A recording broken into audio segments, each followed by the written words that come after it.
कानून व्यवस्था है आपकी, सब कुछ है आपके पास, फिर भी जो है महिलाओं पर रेप नहीं रोक पा रहे हो, हत्याएं नहीं रोक पा रहे हो।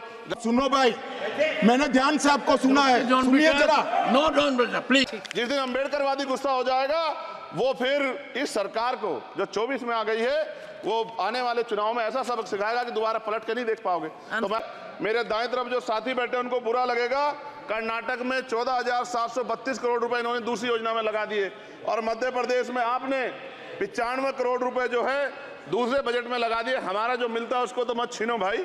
एमएसपी की लीगल गारंटी कोई बात नहीं हुई है। किसानों को जो 6,000 रुपए मिलते हैं उसको बढ़ा के 12,000 रुपए करना चाहिए और फसल बीमा जो है उसका सारा प्रीमियम सरकार भरे, किसानों पर बोझ ना लगे। रिजर्वेशन प्रमोशन में लागू नहीं किया गया, पुरानी पेंशन को बहाल नहीं किया गया, इस पर चर्चा नहीं हुई। देश में मनरेगा समय न्यूनतम मजदूरी की दर 700 रुपए होनी चाहिए, समान काम समान वेतन पॉलिसी लागू होनी चाहिए। जो रसोई की चिंता करते हुए 500 रुपए प्रति सिलेंडर से ज्यादा के दाम नहीं होने चाहिए, जो महिलाओं को राहत मिल सके। बिजली के दामों में भी कमी होनी चाहिए।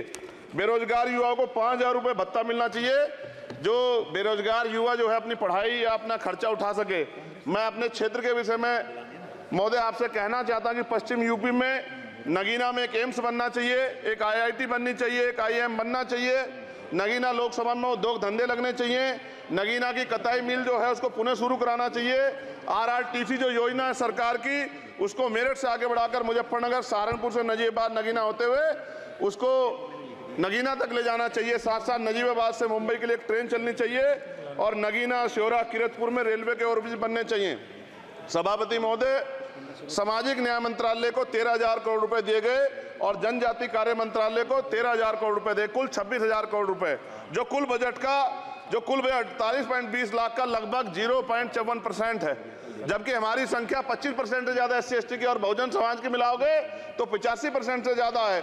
और हमारे विकास के लिए सरकार 1% बजट 1% पैसा खर्च कर रही है, जो मिलना हमें चाहिए, जबकि मिलना हमें 25% चाहिए। ये ऊंट के मुंह में जीरा के समान है, कहावत हमने बहुत दिन सुनी थी। पिछले लंबे समय से हमारे साथ धोखा हो रहा है, लेकिन अब ये नहीं चलेगा। चंद लोगों की तराजू से देश के संसाधन नहीं बटेंगे। इस देश का बहुजन समाज बर्दाश्त नहीं करेगा। संसाधन का बंटवारा संख्या के आधार पे होगा। माननीय काशीराम साहब नारा लगाए थे, ना तो वोट हमारा राज तुम्हारा चलेगा, और आज हम कह रहे हैं ना ही वोट हमारा और नोट तुम्हारा चलेगा। इस बात का भी ध्यान जो है सरकारों को देना पड़ेगा। आपके माध्यम से सरकार से मेरी एक मांग है, सरकार इस योजना का लाभ भी अपने आप ले ले, सरह भी ले ले कि 1 लाख रुपए सालाना बहुजन समाज के अत्यंत गरीब परिवारों को दे। 10 लाख करोड़ रुपए खर्च होंगे, लेकिन इस 1 लाख रुपए की योजना से एक झटके से परिवार गरीबी की रेखा से ऊपर आएगा और इनके बच्चों को कुपोषण खत्म होगा, अच्छी शिक्षा मिलेगी, महिलाओं को सम्मानजनक जीवन मिलेगा और इससे वास्तव में सबका साथ सबका विकास का नारा सार्थक होगा। अगर प्रश्न ये होगा कहां से आएगा, तो उसका जवाब ये है कि जब अमीरों का 16 लाख करोड़ रुपए माफ हो सकता है, कॉर्पोरेट टैक्स का घटाकर लाखों करोड़ रुपए का चुना सरकारी खजाने को लगाया जा सकता है, पेट्रोल डीजल के दाम 10 गुना एक्साइज ड्यूटी बढ़ाई जा सकती है, तो गरीबों को सरकार पैसा क्यों नहीं दे सकती। महोदय, समय आ गया है, अब निजी क्षेत्रों में आरक्षण की व्यवस्था होनी चाहिए। SC ST OBC को निजी क्षेत्रों में आरक्षण मिलना चाहिए। और मेरी आपसे ये भी मांग है, क्योंकि अब समय की मांग है और देश तेजी से आगे बढ़ रहा है, तो मैं कहूँगा कि सरकार का जो सबका साथ सबका विकास का नारा लगभग वो असत्य महसूस होता है, क्योंकि अल्पसंख्यकों में मुसलमानों, जैनों, सिखों, बुद्धिस्टों के लिए कुछ दिख नहीं रहा, उनकी कल्याण कोई योजना नहीं है। मदरसों को जो बजट मिलता था वो कम कर दिया गया है। आर्थिक तंगी से लोग मर रहे हैं। इंटर्नशिप की बात हुई है, परमानेंट रोजगार नहीं है। और दिल्ली में क्या हुआ बच्चों के साथ कल, उनकी सुरक्षा की जिम्मेदारी क्या है? वो आए तो बनने थे IAS IPS और बन क्या गए, लाशें बन के गए। यहाँ से कोई ध्यान नहीं दे रहा है, किसी की नजर नहीं है। साथ साथ मैं आपसे ये भी आग्रह करूंगा कि हम ग्रामीण क्षेत्रों से आए लोग देश से बड़ा प्रेम करते हैं और हम ये महसूस करते हैं कि सरकारें हमें सुनेंगी, सरकारें हमारे बारे में सोचेंगी। लेकिन ऐसा महसूस हो जाता है आज़ादी के 75 साल बाद, और जिसको अमृत काल कहा जा रहा है, आज भी SC ST OBC के लोगों पर अत्याचार हो रहा है।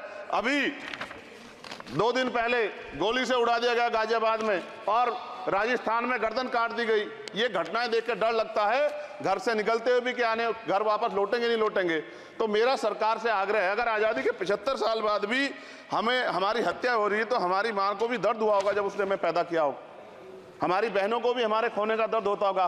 कैसी कानून व्यवस्था है आपकी, सब कुछ है आपके पास, फिर भी जो है महिलाओं पर रेप नहीं रोक पा रहे हो, हत्याएं नहीं रोक पा रहे हो, गरीबों, दलितों, पिछड़ों, किसानों, मजदूरों की जान नहीं बचा पा रहे हो। किसान सुसाइड कर रहा है, नौजवान सुसाइड कर रहा है, और बड़ी बड़ी बातें होती हैं, इधर भी अच्छे लोग हैं, इधर भी अच्छे लोग हैं, लेकिन अच्छाई तब होगी जब जमीन पे भी कुछ काम दिखाई देगा। और जमीन पे महोदय कोई काम दिखाई नहीं दे रहा है। जब कोई योजना की बात आती है तो सरकार हमसे मुंह मोड़ लेती है। आप बताइए, एजुकेशन का बजट कम कर दिया, हेल्थ का बजट कम कर दिया। मैं अपने क्षेत्र में गया तो आप विश्वास कीजिए, डॉक्टर नहीं है, स्कूल में मास्टर नहीं है, और कोई भर्ती ऐसी नहीं जिसका पेपर लीक नहीं होता है। तो देश किस तरफ जा रहा है और इसमें नौजवानों का भविष्य क्या है, इसके बारे में हमें चिंता करनी चाहिए। और अंत में अपनी बात को खत्म करते हुए मेरा आपसे आग्रह और आपके माध्यम सरकार से आग्रह है कि यहाँ बाहर बाबा साहब अम्बेडकर की मूर्ति लगी हुई थी एक, वो करोड़ों लोगों की आस्था से जुड़ा विषय है, और आप विश्वास करो इतना गुस्सा है उसको लेके। मेरी आपके माध्यम से, मैं हाथ जोड़ता नहीं हूं, लेकिन मैं हाथ जोड़ के आपसे आग्रह कर रहा हूं कि प्रधानमंत्री जी, सरकार से हमारी आग्रह कि वो अम्बेडकर वादियों के सम्मान का ध्यान रखते हुए, उनके जो है दिल की पीड़ा को समझते हुए, दर्द का ध्यान रखते हुए उस मूर्ति को पुनः स्थापित करा दीजिए। अगर इसमें कोई राजनीतिक कारण अलग बात है, लेकिन मैं कंक्लूड कर रहा हूं। मगर मैं आपसे कहना चाहता हूं, इसमें बहुत गुस्सा है। जिस दिन अम्बेडकरवादी गुस्सा हो जाएगा, वो फिर इस सरकार को जो 24 में आ गई है, वो आने वाले चुनाव में ऐसा सबक सिखाएगा कि दोबारा पलट के नहीं देख पाओगे। तो मैं आपका धन्यवाद करता हूं, और मुझे विश्वास है कि सरकार मेरी बातों पे गौर करेगी और गरीबों के बारे में सरकार सोचेगी, गरीबों को आगे बढ़ने के अवसर प्रदान होंगे। धन्यवाद।